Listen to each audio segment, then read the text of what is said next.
یہ جو کچھ کر رہے ہیں یہ آپ فیڈریشن کے خلاف خود سازش کر رہے ہیں.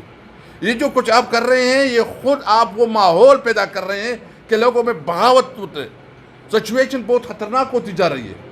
نمبر ون ہمارا مطالبہ یہ ہے، نمبر ون ہمارا یہ ہے کہ جتنے دھرنے بیٹھے ہیں ان کے ساتھ بامقصد مذاکرات کی جائے. نمبر ٹو، جتنی کمپنسیشنز آپ لوگوں نے اعلان کی اور کمٹمنٹ کی اور ٹوکن ایشو کی ہیں ان کو تمام کو جو ہے نا آپ اپنا کمپنسیشن ان کو دے، جو کمٹمنٹ ہے اس کے مطابق دے. افغانستان کے ساتھ جو تجارت کی بندش ہے اس کو فوری طور پر کھولا جائے. اگر آپ سنجیدہ ہیں تو صوبائی حکومت کے ساتھ بات کریں اور جو ارریگولر اکانومی ہے ان کو ریگولر اکانومی میں کنورٹ کرنا اور وار اکانومی کو ریگولر اکانومی میں کنورٹ کرنے کے لیے ایک میگا پروجیکٹ ہے، ایک پورا اس کے لیے ایک پیکج دیں تاکہ قبائلی عوام کو احساس ہو کہ ہم برابر کے شہری ہیں اس ملک کے. اور جو اس وقت امن و امان کی صورتحال بڑھتی جا رہی ہے اور جو بارڈر پہ جو ہو رہا ہے، وفاقی حکومت کو ہم یہ نہیں کہتے کہ وہ پریشن کرے. یہ مسئلے سیاسی طور پر حل ہوں گے، یہ سیاسی مسائل ہیں.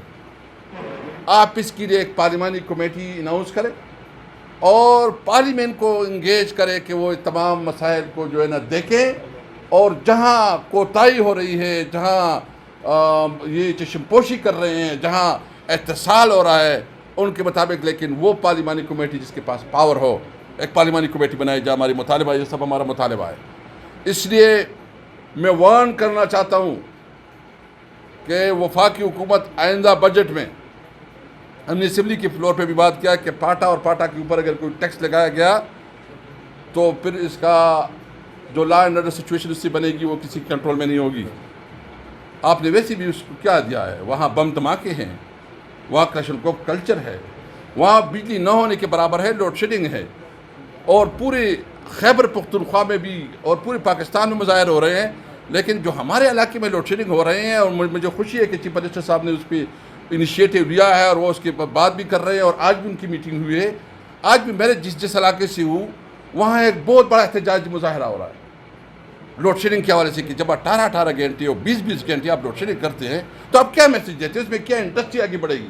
اور جو من گڑت قسم کی بات ہوتی ہے، بھائی آپ جتنی ایشوز ہیں اس کو پارلیمان میں لے کے آئیں، اس کے اوپر بھرپور ڈیبیٹ کریں، اس کے لیے سلوشن نکالیں. اور جو عوام کا اعتماد اس وقت جو ہے نا اداروں کے اوپر اور خاص کر اسٹیٹ کے اوپر ختم ہو رہا ہے، ان کی بحالی کے لیے ہم تیار ہیں کہ ہم پارلیمان کے طور پر جو ہے اس میں کردار ادا کریں. لیکن سب سے اہم بات یہ ہے، آج ہم یہ پریس کانفرنس اس لیے کر رہے ہیں کہ جو بجٹ آ رہا ہے اس بجٹ میں فاٹا کے عوام کو اور وہ جو پسماندہ علاقے ہیں وہ بلوچستان اور سب کو جو ہے نا آپ پریارٹی میں رکھیں، ان کے لیے اسپیشل پیکج دیں، ان کی بزنس کاروبار کو بحال کرنے کے لیے خصوصی اقدامات کریں اور جو وہاں مختلف دھرنے بیٹھے ہیں ان کے ساتھ بامانی مذاکرات کریں تاکہ یہ جو سچویشن ہے جو اس کی جتنی اس کو سیریس لینے چاہیے ابھی تک نہیں لیا گیا. ہمارا مطالبہ ہے، ہم اسمبلی کے اوپر بھی فورم پہ بھی اس کے اوپر بات کریں گے، ہم نے بجٹ پہ بھی اور پراپر اعداد و شمار سے کریں گے. میں ریکویسٹ کروں گا کہ اگر علامہ صاحب بات کریں گے، چودھری صاحب آخر میں کریں گے اور جو ہمارے ایم این ایز ہے وہ 2 منٹ آپ کے ساتھ اپنے علاقے کی بات کریں گے. علامہ صاحب. بسم اللہ الرحمن الرحیم. دیکھیں 75 سال ہو گئے پاکستان کو بنے ہوئے اور 75 سال میں ڈکلائن ہی ہوا ہے، ملک ٹوٹا ہے. اس کے بعد باقی ماندہ ملک گیا، اس کے اندر بھی آپ کی صورتحال آپ کے سامنے ہے. کس طرح سے یہ بالکل کمزور ترین حالت میں ہے، اس کی چولیں ہلی ہوئی ہیں. کیوں؟ رول آف لا نہیں ہے، آئین کی حکمرانی نہیں ہے، ناانصافی کا دور ہے، رواج ہے ناانصافی. عوام کے ساتھ بات نہیں کرتے. جو مخلص حکمران ہوتے ہیں اپنے عوام کو انگیج کرتے ہیں، بات کرتے ہیں، سنتے ہیں ان کی بات اور عوام کا اعتماد حاصل کرتے ہیں. ایسے رویے نہیں اپناتے کہ عوام کا اعتماد اٹھ جائے حکمرانوں سے، حتیٰ ریاست سے نا امید اور مایوس ہو جائیں. یہاں پہ دشمن فائدے اٹھاتا ہے. وہ دشمن پینیٹریٹ کرتا ہے، وہ گھس جاتا ہے۔ ایک گھر کے اندر بھی اگر والدین اپنے بچے سے محبت نہ کریں نا تو دوسروں کے قریب چلا جاتا ہے اور پھر وہ برباد تباہ ہو جاتے ہیں۔ پاکستان کے عوام اس وطن کے بیٹے ہیں، مادر وطن کے فرزند ہیں، وہ پورے ملک کے اندر ایسی صورتحال ہے۔ لہٰذا آپ نے ان مخصوص ان علاقوں کو جو مرجر والے علاقے ہیں اور کے پی کے اور بلوچستان کے علاقے بھی ہیں، آپ نے وار اگینسٹ ٹیرر کے اندر تباہ و برباد کیا۔ ان کے پورا جو سیٹ سسٹم سوشل سسٹم تھا وہ تباہ و برباد کر دیا۔ جب آپ نے سوشل سسٹم جو موجود تھا صدیوں سے اس کو تباہ کر دیا، پھر آپ نے وہاں پر دہشت گردوں کے حوالے کر دیا اور تباہ بھی انہی کے ذریعے کیا۔ آج وہ لوگ امن چاہتے ہیں، وہ چاہتے ہیں ان کے بچے پڑھیں، وہ چاہتے ہیں کہ وہاں پر ترقی ہو، پیش رفت ہو۔ آپ نے وعدے کیے اس پورے ریجن کے ساتھ، جن کو مرجر کیا کہ ہم آپ کو آپ کے حقوق دیں گے، یہاں علاقوں کو بہتر کریں گے، اوپر لے کے آئیں گے، لیکن آپ وعدہ کر کے بھول جاتے ہیں۔ یعنی آپ کی زبان کی قدر و قیمت ہی نہیں ہے۔ انسان جو جمع مرد ہوتے ہیں، بات کہہ دیتے ہیں، اس پر مر جاتے ہیں۔ پھر آپ کیسے حکمران ہیں؟ آپ کس طرح کے مقتدر لوگ ہیں کہ آپ کی بات کا کوئی اعتبار ہی نہ ہو؟ میرے خیال میں یہ کوئی اچھا شگون نہیں ہے۔ میں اکثر یہ بات کہتا رہتا ہوں، ایسے جو کام کیے جا رہے ہیں جان بوجھ کر ہمیں ٹکڑوں میں بانٹا جا رہا ہے، تقسیم کیا جا رہا ہے تاکہ ہمیں قوم نہ بن سکے، نیشن بلڈنگ نہ ہو، تاکہ سوسائٹی اپنی سوشل پاور، اپنے حقوق کے لیے جو ضروری ہے اس کے لیے وہ کھو بیٹھے، کمزور معاشرہ ہو، ان کے گریبان نہ پکڑ سکے۔ وہ کہیں جی یہ چمن والوں کا مسئلہ ہے، یہ کرم والوں کا مسئلہ ہے، یہ باجوڑ والوں کا مسئلہ ہے، یہ فلاں کا مسئلہ ہے، یہ سرائکی کا مسئلہ ہے، یہ سندھی کا ہے، یہ پنجابی کا ہے، یہ فلاں علاقے کا ہے۔ نہیں، ہمیں ایک قوم بننے نہیں دے رہی ہے۔ ٹکڑوں جو وہ دیکھتے ہیں کہ لاہور، اسلام آباد، یہ شہر لگتا ہے پاکستان میں نہیں ہوا ہے، کسی اور ملک میں آ گئے ہیں، یہاں اتنی ترقی اور پیش رفت، اور وہاں دیکھیں کہ فرق ہے۔ میرے خیال میں جو پاکستان کے وسائل ہیں ان کی مساوی عادلانہ تقسیم ہونی چاہیے، ان کا عادلانہ خرچ ہونا چاہیے تاکہ ہمارا وطن ترقی کرے اور آگے بڑھے، پیش رفت ہو۔ میں جو کچھ بھی اسد قیصر صاحب نے کہا ہے میں اس کی بھرپور تائید کرتا ہوں، اور بعض اور بھی باتیں جو مناسب ہے کہ جناب چودھری صاحب کریں، خان صاحب کریں، تاکہ چیزیں جو ہے وہ زیادہ سے زیادہ واضح ہو جائیں کہ وہ ان علاقوں کے ہیں۔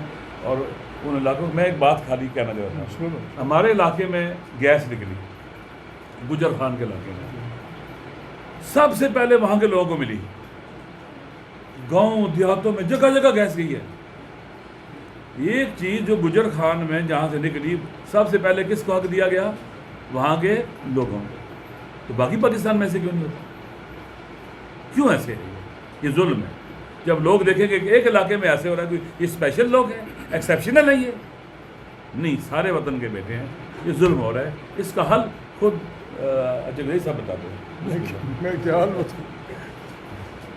انڈورسنگ جو انہوں نے میرے ساتھیوں نے کہا، یہ مسئلہ صرف ہمارا نہیں ہے، اس میں آپ ہمارے ساتھ شامل ہیں، ہمارا ملک۔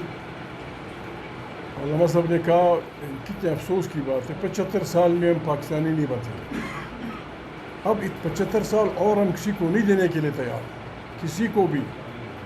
ہم چاہتے ہیں کہ سونر دا بیٹر کہ پاکستان میں آئین کی بالادستی ہو، پارلیمنٹ طاقت کا سرچشمہ ہو، اقتدار کون لے کون نہ لے یہ فیصلہ عوام کی جائز ووٹ سے ہو۔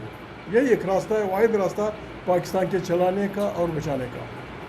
یہاں میرے بھائی نے بات کی تجارت کی، بہت پہلے میاں صاحب کی حکومت تھی، وسیم سجاد اور اپنا مشاہد حسین، ان کی سربراہی میں کمیٹی بنی اس بارے میں، بارڈرز کے بارے میں، ڈیورل لائن کے بارے میں۔ انہوں نے تحقیقات کی، آئے اور انہوں نے کہا کہ 3 چیزیں اسمگلنگ ہے، اسلحہ، افیوم، چرس، پتہ نہیں کیا، بس باقی جو کچھ آپ لاتے ہیں جاتے ہیں یہ تجارت ہے۔ دکھ ہوتا ہے، میں بعض باتیں نہیں کرتا، مجھے دکھ ہوتا ہے، آپ یقین نہیں کریں گے یہ پتہ نہیں کس قسم کی حکومت ہے۔ ہمارے پشتون بلوچ ضلعوں میں thousands of tons of opium کاشت ہوئی،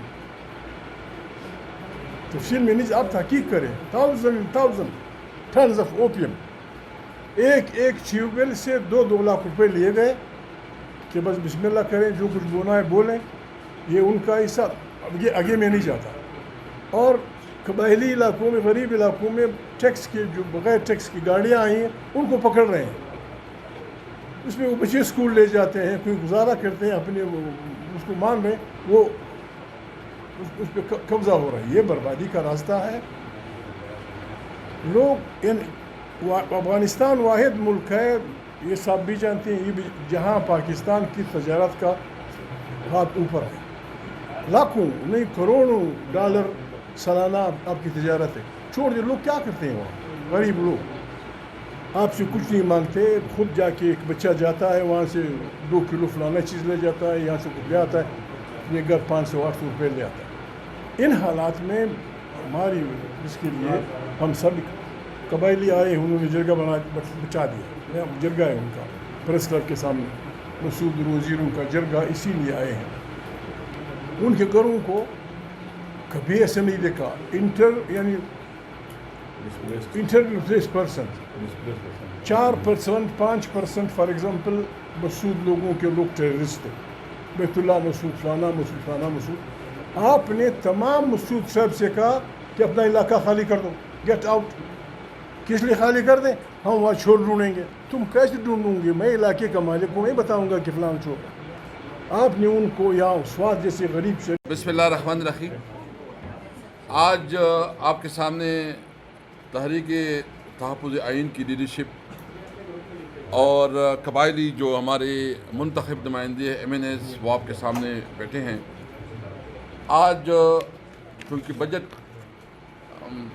پیش ہو رہا ہے, اس سے پہلے ہم چاہتے ہیں کہ جو قبائلی اضلاع کے مسائل ہیں وہ جو پوری قوم کے سامنے بھی رکھے اور حکومت سے بھی مطالبہ کرے. نمبر 1 یہ ہے کہ یہ قبائل اضلاع کی جو مرجر ہوئی تھی یہ ایک کمٹمنٹ کی بنیاد پہ ہوئی تھی.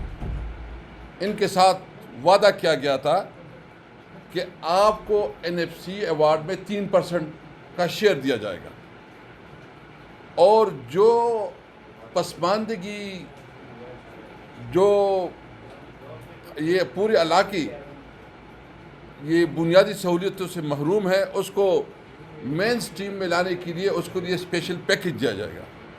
لیکن افسوس کی بات یہ ہے کہ آج تک جو کمٹمنٹ ہوئی ہے نہ NFC ایوارڈ کا شیئر دیا گیا, نہ ایون جو مرجر کے حوالے سے جو کمٹمنٹ تھی وفاق نے وہ بھی پورا نہیں کیا. اور اس کے اثرات کیا آ رہے ہیں؟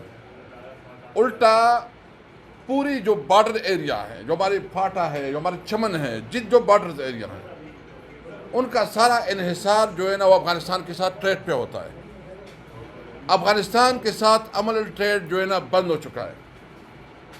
جو کمٹمنٹ کی گئی تھی ہمارے جہاں آپریشنز ہوئی تھی اور ان کے مقابلے میں ان کو کمپنسیشن دینی تھی, وہ کمپنسیشن ابھی تک نہیں دی گئی.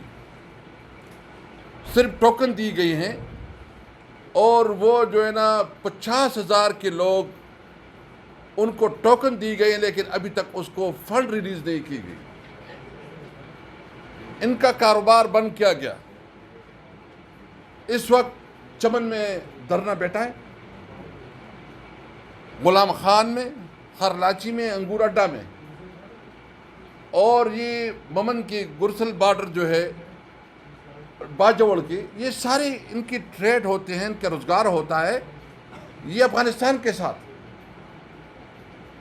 اور ابھی ماحول یہ ہے کہ ایک تو نہ ان کی دردوں کے ساتھ کوئی سنجیدگی سے بات کر رہا ہے, نہ کوئی اس کو سیریس لے رہا ہے, اور افغانستان کے ساتھ جو تجارت کی بندش ہے اس نے قبائلی عوام کی معاشی شارک توڑ دی ہے. یہ الزامات لگا رہا ہے کہ اسمگلنگ ہو رہی ہے. یہ کہتے ہیں کہ بھائی جان آپ یہ بتائیں, ہم کبھی بھی اسمگلنگ کی حمایت نہیں کرتے. ہم سمجھتے ہیں کہ اگر وہاں irregular اکانومی ہے یا وہاں وار اکانومی ہے تو اس وار اکانومی کو irregular اکانومی کے لیے حکومت کے پاس کیا پلان ہے کہ اس کو ریگولر اکانومی میں کنورٹ کرے. جب آپ کمٹمنٹ کرتے ہیں اور کمٹمنٹ میں آپ کمٹمنٹ کو پورا نہیں کرتے تو اس کا مطلب یہ ہے کہ آپ صرف جھوٹی وعدے کرتے ہیں. ہم بہت افسوس سے کہتے ہیں کہ ابھی تک جتنی بھی دھرنے بیٹھے ہیں، جتنی بھی قبائلی اس وقت ایک شدید کرب سے 6 مہینے 7 چھ مہینے 7 مہینے جو ہے نا وہ دھرنے پہ بیٹھے، کوئی اس کے ساتھ بات نہیں کرنا چاہتی۔ کیا وہ اس ملک کی شہری نہیں ہے؟ کیا وہ اس آئینی پاکستان کے تحت اس کو پروٹیکشن نہیں ہے؟ کیا لا اینڈ آرڈر جو اس وقت وہاں ایک سچویشن بڑھتی جا رہی ہے، کیونکہ جب بے روزگاری بڑھے گی، جب معاشی بدحالی بڑھے گی، جب آپ کا کاروبار ختم ہوگا تو فائدہ کس کو ہوگا؟ یہ ایکسٹریمزم آگے بڑھے گی، یہ بے روزگاری بڑھے گی تو بدامنی بنے گی، اور اس وقت بدامنی کی جو صورتحال ہے وہ آپ کے سامنے ہے۔ ہمیں شدید تشویش ہے اس کے اوپر۔ ہم سمجھتے ہیں کہ وفاقی حکومت شاید اس پوری علاقے سے کوئی انتقام لے رہی ہے، اور جس طرح رویہ رکھا جائے، میں آپ کو بتاؤں نا، میں ایک پاکستانی کی حیثیت سے، میں ایک پاکستانی کی حیثیت سے اپیل کرتا ہوں کہ خدا را ان لوگوں کے اوپر رحم کرے۔